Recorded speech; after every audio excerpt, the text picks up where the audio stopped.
Buen día, buenos días.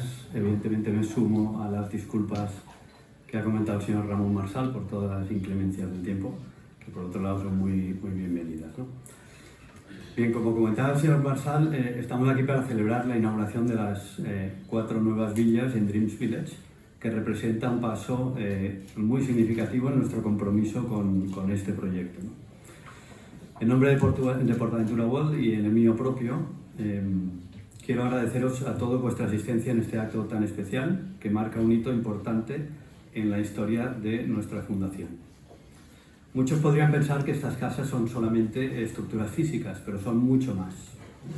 Con ellas se hace tangible la acción social de PortAventura World y son un ejemplo de cómo las compañías podemos ayudar a transformar el entorno a través de acciones que generen un impacto positivo en las personas.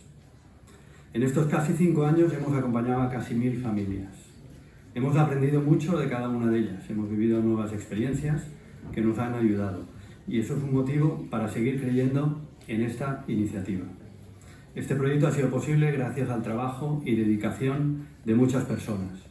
Evidentemente los generosos donantes que ha comentado Ramón anteriormente, los hospitales y sus equipos médicos, nuestros colaboradores y el equipo, voluntarios y patronato de la Fundación PortAventura. Sabemos que las familias que acogemos afrontan duros desafíos y debemos demostrarles nuestro apoyo incondicional durante su terapia de recuperación. Nuestro compromiso social no termina con esta ampliación, sino que este es un paso más hacia un futuro más inclusivo. Estamos convencidos de que el proyecto Dreams tiene un gran potencial de impacto en estos niños, niñas y familias.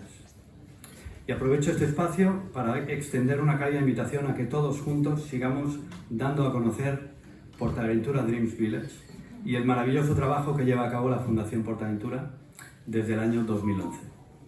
Muchas gracias a todos.